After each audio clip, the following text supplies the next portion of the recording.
In today's Chaos Zero Nightmare video, I want to go over Yuki. Is she worth it for the free-to-play characters? How good is she? And what is it that she does? Let's go ahead and get started. Yuki is a character どう who, したの in the best way that こ I've ん seen な it ところま described, で is basically Rin そ that んなに does うちに会い AoE たかった that does not have to stance dance. So for me, when I was reading Rin's abilities, I was like, ooh, this is a little tough. She is a lot easier. Now, her main gimmick is this thing called Inspiration.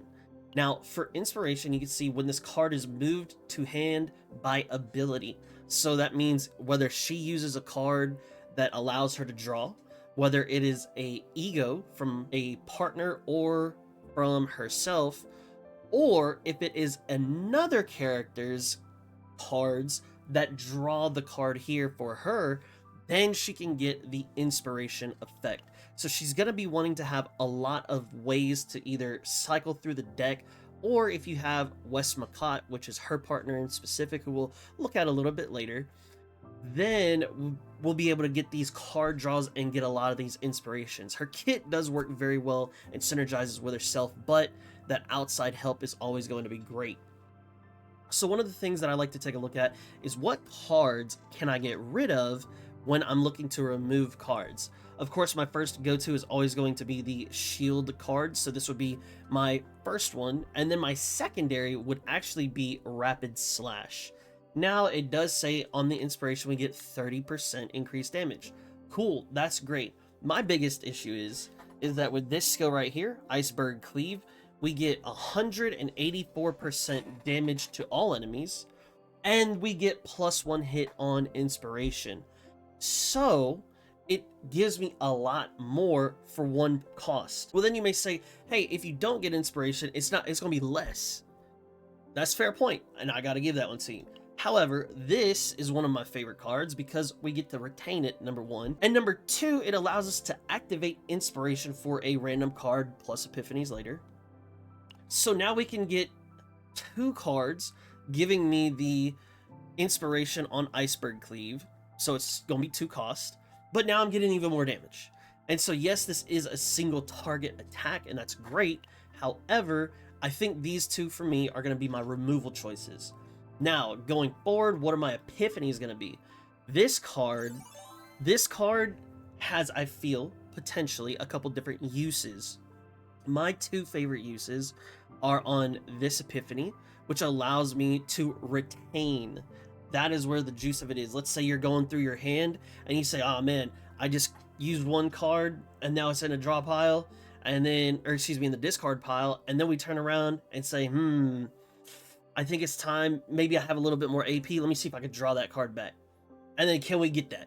Can we do that? Can we use that, right? So the retain here is super, super nice if you use it properly. The other one is this one right here. I love this card. I think this is really, really strong. I had a run where I had this card, I duped the card, and on both the card and on the dupe, I had a Divine Epiphany that gave me +1 AP. If you can somehow get plus AP on this card, it literally just becomes Snowball. It is such an amazing feeling to pull a card, get the AP, to then use said card, and then I get extra juice on top of it. And then, of course, instead of just 1 attack card when we're inspired, we get 2. So this is just omega bang for your buck, in my opinion, on this card right here. The next one we'll take a look at is going to be Flash Slash. Now, this inspiration is the decrease cost by 1. I love the decrease cost. Now, on here, I think, to me, there are a lot of great choices. If you want to get more damage, you could take this. If you want to take this route of being 0 cost, which is one of my favorite routes, I prefer this. If you want to get a little more damage and still do a 1 cost, you could take the first one. However, the 2 that I feel the least about is going to be the End 2. Now, this one is one that I have used it still just didn't feel like, even when I did draw 3 cards, it just did not feel that impactful for me. And then on this one, I just haven't taken it at all, just for the sheer fact of I gotta use it. The first turn costing me 3 is really tough, and then it goes down to 2, which is okay. And then when we go down to 1 and then potentially 0, I mean, how many times am I cycling through to actually use this card in a fight? And so if I am there for a long time, this is totally fine. However, I prefer the first 3. That's just me. Her Trickery Strike, this is where you can get a lot of potential utility or a lot of juice from, depending on how you like it. For me, the skill here is a little tough. If I could like say, yeah, this would be a 0 cost and I inspire everything, that would be a little bit better. Not really a big fan of this one. I do like this one right here. I get to choose which one gets its inspiration, and it also has the retain, of course. I do like that one a lot. Or if you just want more damage, bam, you don't even have the retain, just pull this card. It has the inspiration of decreased cost by 1, and then we just get fat damage. So the far right or the far left are definitely going to be my favorites. Then when we move on to Freezing Blade, this is going to be her upgrade, her buff card, if you will. Now, I haven't been lucky enough to grab this one right here in the middle, where it is 130% to a random enemy. That is the one that I think I would choose if it were given to me. However, the two that I typically lean to is either the 0 cost here or the one over here where it's 90% to all enemies. And so even if it is just that one person, hey, it's still 90% extra damage on my inspired attacks. I'm definitely gonna take that. My issues with these two on the right is that, yes, this is all cards and it does not have to be inspired, but I believe it is additive, not multiplicative, and it just doesn't feel good for me to use that when I have these other options over here. And then this one right here, my biggest problem is that if at the start of the turn I draw 5 cards and none of them are my attack cards to use the inspiration for, anything that I draw after is already going to be inspired. So it is what it is. But if I don't pull my card there, I'm kind of cooked. I do get it. It gives you an opportunity to still activate that inspiration. It just feels a little wonky when you have so much cycle power going through your hand. If you don't take cycle power, this is a relatively strong upgrade. However, I do try to take some cycle power in my characters. Now, as far as her partners are concerned, Wes Makat, that is going to be her made for a dedicated support character. And Wes Makat, we can see here, the big thing that she does give us is that she moves 1 card from my hand to the draw pile and then immediately pulls that card. And then we get the inspired effect from it. Boom. Very, very strong. That's the main gimmick here. Of course, these other things right here are going to be very solid, but that ego skill, especially for a 3 cost, is so good for Yuki. That also plays very well with her unique, where we are basically moving all of our attack cards to our draw pile, and then we get extra damage for each of those cards. So if you just have so many cards and not enough AP, use the ult, get them back, draw them next turn, and then we go again. However, going back to the partners, the partner that I do like to use that I feel is relatively free to play friendly is going to be Lillian. The biggest reason for Lillian is her ego skill. Draw 1 attack card from the assigned combatant with a cost of less than or equal to 1. Typically, this would be on Mei Lin. However, I do like to use this on Yuki as well because we have the Longsword Slash that we could potentially inspire. We have the Trickery Strike, and we have Iceberg Cleave. And if we get any of those inspired, it is going to be very nice. Now, as far as her potentials are concerned, of course we want to grab everything. However, there are some that I do think are a little bit better than others. I do think this unique is relatively strong. I looked in the game. If you go to the triple bars here, and then you click the question mark behind me, and then we go down to cards, the cards say, and unique cards are cards that will acquire along the way as they experience epiphanies. So typically you'll always start with the top 4 cards, and then the bottom 4 you gotta find those cards. So if that holds true, then these are going to be relatively good for her because the main source of her juice is going to be from her unique cards. Then she gets crit chance, which is always going to be very welcome. And then on this one here, this is basically saying for every 80 attack above 500, add an additional 1% to the modifier, additional 5% max. So now they are asking us to get 900 attack, which is really only 300 above what the initial is asking us for. So that's not too bad at all. Her potentials here are all relatively okay. They all help her in some way, shape, or form. Now, as far as her memory fragments are concerned, there are a couple different directions that you could take her. However, I haven't really found the best one. I'm still very behind when it comes to memory fragment crafting because I want to level characters first. I'll worry about the armor sets later. However, when I was talking to my chat about this, we came across a couple different options if you so wanted to. The first one being the Force Set Conqueror's aspect where we get crit damage, and then the Executioner's tools where we also get crit damage. She has built-in crit on her potentials. She can get it from this one right here, whatever this one is called. I think it's the Ideal, where it allows you to get crit chance here as well. And then, you know, with all that crit chance, we can just go ahead and start stacking the crit damage, so when she does hit, she's hitting hard. As far as the other option, the one that I was looking at was either 2-piece here, 2-piece on the Black Wing, and then 2-piece on the Tetra Authority, just to give her a little bit more survivability if need be. Now, the other one in question is going to be the Bullet of Order.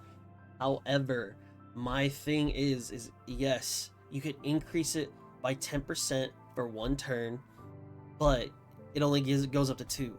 I don't know if it's multiplicative. I don't know if it's additive.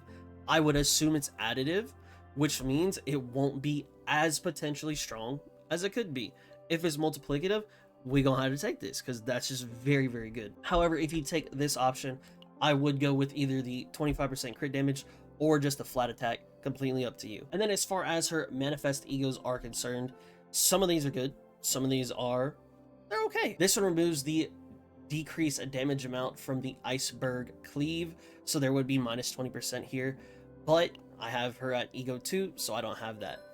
Ego 2 is where the highest quality of life is, in my opinion.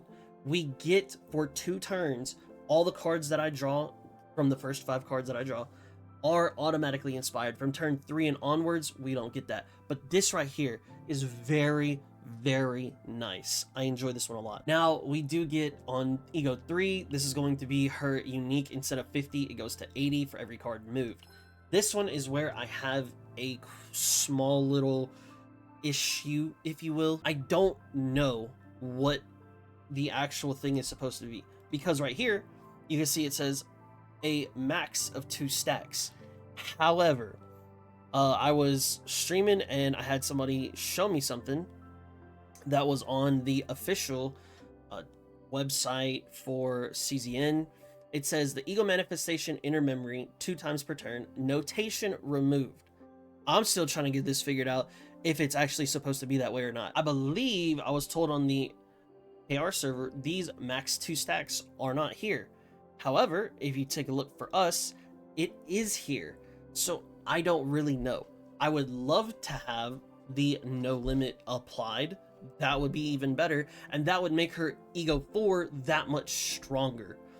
However, I'm a little bit confused because now it says we increase the max stacks of Sword Dance by 1 and change the damage amount to 15. So I don't really know. If it is a bug and it's supposed to just be as many as you can get, then this would be extremely strong, and this is where you would want to go to. However, if that is not the case, then just going after Ego 2, in my opinion, is going to be great. Now, the other thing that I do want to cover for Yuki is potential partners or potential characters that you could run with her.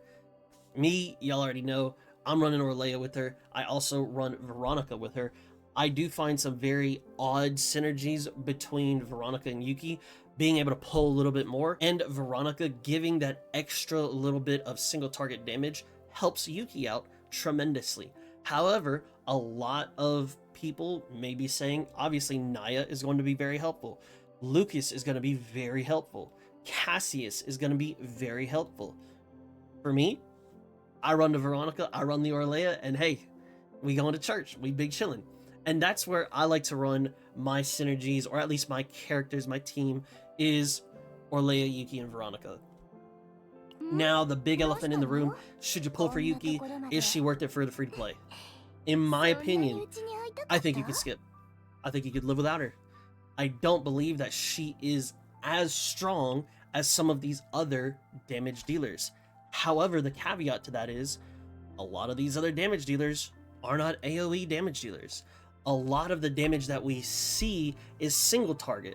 So when we look at someone like a Mei Lin, when we look at someone like a Kalipe, as someone like a Hugo, it is very easy to turn around and be like, oh yeah, her damage is not up to snuff. My biggest thing is that, one, I don't have Kayron leveled, so I don't know how easy or how good or how strong he is comparatively. But what I can say is, for Yuki, if you can get some good dupes or good divine epiphanies, she can really cook for you. However, still, I don't think she is a necessity for the free-to-play. I don't think she is a necessity to have on your team. But when the AoE is needed, she does clap. She does her job very, very well, and I'm glad I got her. Blue is my favorite color, and I got 2 other reasons why I like having her on my team. But that's gonna be it for me. Let me know down in the comment sections below. Did you pull for Yuki? Are you going to pull for Yuki? Is she someone that is a skip for you? Do you like her or dislike her? Let me know down in the comment sections below. Also, if you do like the Chaos Zero Nightmare content, please be sure to like and subscribe. And if there are other games that you like Uma Musume or anything else that I may be interested in the future, hit that subscribe button so you can get more content from me. Here is a massive shout out to my current channel members. Thank y'all so much for the support. It really means the world to me. And if you would like to become a channel member, you can do so by clicking the join button down below. Last but not least, be sure to share this video with your friends, with your family, and with your friends' family, so that way we can turn around and know about Yuki and see, should we pull or should we save? Thank you so much for watching, and I'll catch you in the next one. Peace.